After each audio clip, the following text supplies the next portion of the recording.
Nag-order ako ng mobile phone ko sa Amazon kasi yung mobile phone ko na yan, naglolo ko na.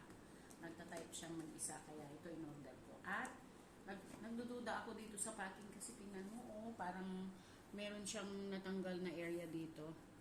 Para iniisip ko na tampered itong area na to. Kaya bubuksan natin ha, itong phone na binili ko. Ay, kasi yung phone ko na ito, matagal na ito 8 years na. Kaya ito, bumili na ako ng bago. Sa inyo Hindi naman kitdi, wala naman kitding ito. Ewan ki na, broke dato nakasimat dato, ito ginunting ko. Kaya lang, syempre, ayan dineliver niya at hinihingi niya sa akin ang OTP. Hindi ko binigay.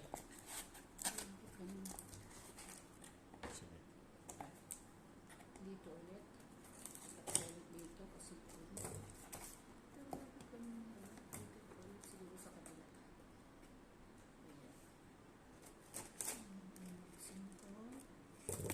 Saan ko ito in order?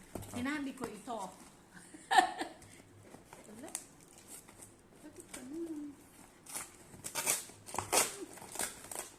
Tingnan mo na rin di. Wala, liit naman.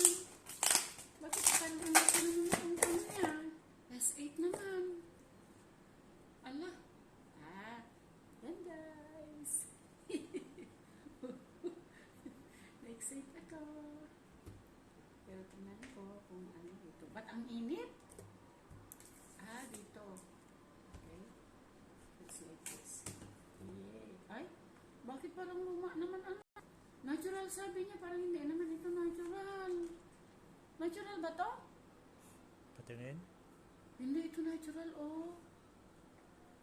Iba ang kulay niya. Ay, ewan ko. Ala, ito naman. Yan yun.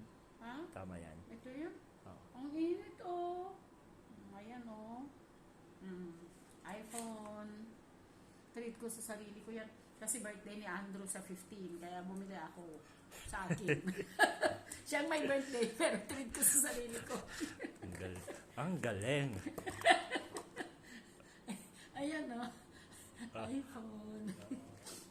Pang-vlog ko para hindi na blurred ang aking videos para ayun naman, may panlaban naman ako kahit sa color na lang. Hayaan mo na yung Content. yung content, basta maganda naman yung picture, di ba? It's affecting my videos. Kaya hindi nyo pinapanood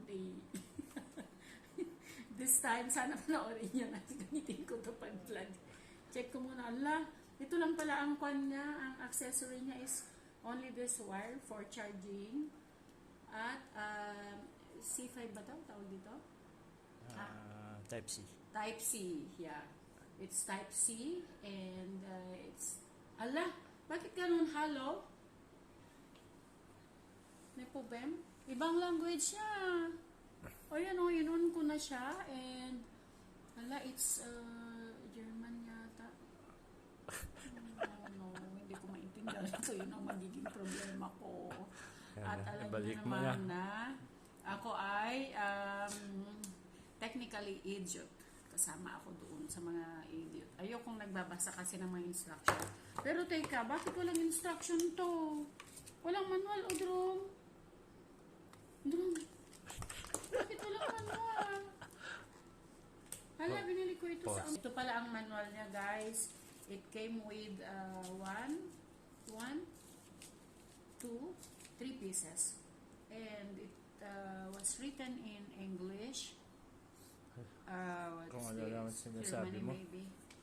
At saka, ito yan yung pin para pag nag-change ako ng SIM card. And ito yung logo ng Apple. And ayan guys, i-set up ko lang to. Ilalagay ko ang personal info ko. I-update ko kayo mamaya. Bye!